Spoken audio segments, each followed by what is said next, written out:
የህብረት ስራ ማህበራት እስከ 40% የሚሆነውን ድርሻቸውን ለኢንቨስተሮች መሸጥ እንደሚያስችላቸው የሚደነግገውና የተሻሻለው የህብረት ስራ ማህበራት ማሻሻያ ረቂቅ አዋጅ ጸድቋል። አዋጁ የጸደቀው የህዝብ እንደራሴዎች ምክር ቤት ዛሬ ባካሄደው 21ኛ መደበኛ ስብሰባ ላይ ሲሆን ምክር ቤቱ አዋጁን ያጸደቀው የህብረት ስራ ማህበራት አቅም የሚያጠናክር ሆኖ በማግኘቱ እንደሆነም አስታውቋል።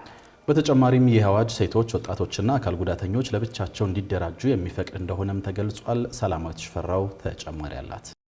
የህዝብ እንደራሴዎች ምክር ቤት ዛሬ ባካሄደው 6ኛው ዙር የ5ኛ ዓመት የስራ ዘመኑ 21ኛ መደበኛ ስብሰባው የህብረት ስራ ማህበራት ማሻሻያ ረቂቅ አዋጅን መርምሮ አጽድቋል። ረቂቅ አዋጁ በተበታተነ ሁኔታ በተለያየ እርከን ተደራጅተው ያሉና ውጤታማ ያልሆኑ ብዙ ቁጥር ያላቸው የህብረት ስራ ማህበራት ሰብሰብ ብለው እንዲደራጁና ትርፋማ እንዲሆኑ የሚያደርጋቸው እንደሆነም ተነግሯል። ትርፋማነታቸውን ለማሳደግ ይረዳቸው ዘንድም የህብረት ስራ ማህበራት እስከ 40% የሚሆነው ድርሻቸውን ለኢንቨስተሮች መሸጥ እንዲችሉ አዋጁ እንደሚደነግግ በምክር ቤቱ የግብርና ጉዳዮች ቋሚ ኮሚቴ ሰብሳቢው ሰለሞን ላሌ ገልጸዋል። ከምክር ቤቱ አባላትም ይህንኑ የተመለከተ ጥያቄ ተነስቶ ምላሽ ተሰጥቶበታል። የህብረት ስራ ማህበራት ድርሻ 60% እና የኢንቨስተሮች ድርሻ 40% መብለጥ የለበትም የሚል አረፍተ ነገር ተጨምሯል።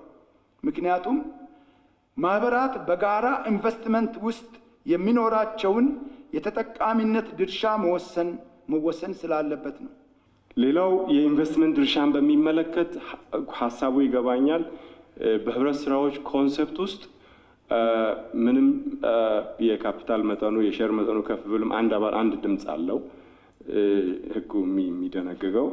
ነገር ግን ኢንቨስትመንት ድርሻን በሚመለከት 60-40 መብለጥ የለበትም የተባለው ገዳቢ እንዳይሆን፣ ምክንያቱም አሁን ይሄ የማህበራትን መብት ማስጠበቅ ብቻ ሳይሆን ኢሹ የሚመጣው የካፒታል ኢሹ ይመጣል። ጥንቃቄ የተደረገ ስለሆነ ከ40 እንዳይወርድ ነው።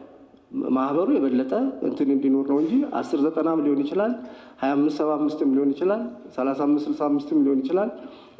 ታችኛውን እንትን ነው የተቀመጠውና በዚህ መንገድ ብትረዱት። በተጨማሪም ሴቶች፣ ወጣቶችና አካል ጉዳተኞች ለብቻቸው እንዲደራጁ በተሻሻለው አዋጅ የተፈቀደ ሲሆን በሌሎች ማህበራት ውስጥ በሚደራጁበት ወቅት ደግሞ ሴቶች 50%፣ ወጣቶች 10% እንዲሁም አካል ጉዳተኞች 10% የአመራርነት ድርሻ እንዲኖራቸው ተደንግጓል። የምክር ቤት አባላቱም የሴቶች የአካል ጉዳተኞችና የወጣቶች ቁጥር በተቀመጠው መስፈርት ባይሆን የማህበሩ እጣ ፈንታ ምን ይሆናል ሲሉ ጥያቄ አንስተው ምላሽ ተሰጥቶበታል። ቁጥራቸው ካልፈቀደ 70 ወንዶች 30 ሴቶች በሆነበት ያው ይሄ አይሆንም ማለት ነው። ቁጥሩ በፈቀደ ቁጥር መጠን ግን 50% እንዲያደርጉ ማድረግ ችግር የለውም። የሴቶች ተሳትፎ ማምጣት ወደ አመራር ችግር የለውም። የወጣቶች 10% እዚሁም ቁጥሩ እስከፈቀደ ድረስ የሚል የግድ ወጣት ካላስገባም አይባልም። እዛ ውስጥ ያለው ቁጥር እስከፈቀደ ድረስ የሚል በኮንዲሽን የተቀመጠ ስለሆነ የአካል ጉዳተኛም በዚህ መንገድ ብትረዱ። የሴቶች፣ የወጣቶች፣ የአካል ጉዳተኞች ተሳትፎ የሚመለከት ኳሊፋይ ተደርጎ ነው የተቀመጠው የውሳኔ ሀሳቡ ላይ።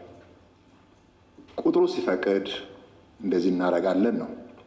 ቁጥሩ ከፈቀደ እንዲናረጋለን ነው። የሴቶችንም ለምሳሌ ጥያቄ የተነሳው ሴቶች በዛ ቁጥር ደረጃ ባይኖሩ ምን ይደረጋል የሚልም ጥያቄ ስለተነሳ ቁጥሩ ሲፈቅድ እንደዚህ እናረጋለን። የሴቶችንም፣ የወጣቶችንም፣ የአካል ጉዳተኞችንም ብሎ በደንብ ኳሊፋይ ተደርጎ የተቀመጠ ስለሆነ ለስራ አመቺ እንደሆነ ብንወስድ ጥሩ ነው። ነባሩ የህብረት ስራ ማህበራት አዋጅ ከሀገሪቱ አሁናዊ ነባራዊና የሪፎርም ሂደት ጋር ያልተጣጣመ ነው በተባለበት በዚሁ የምክር ቤት ውሎ ላይ የተሻሻለው የህብረት ስራ ማሻሻያ ረቂቅ አዋጅ በሙሉ ድምጽ ጸድቋል።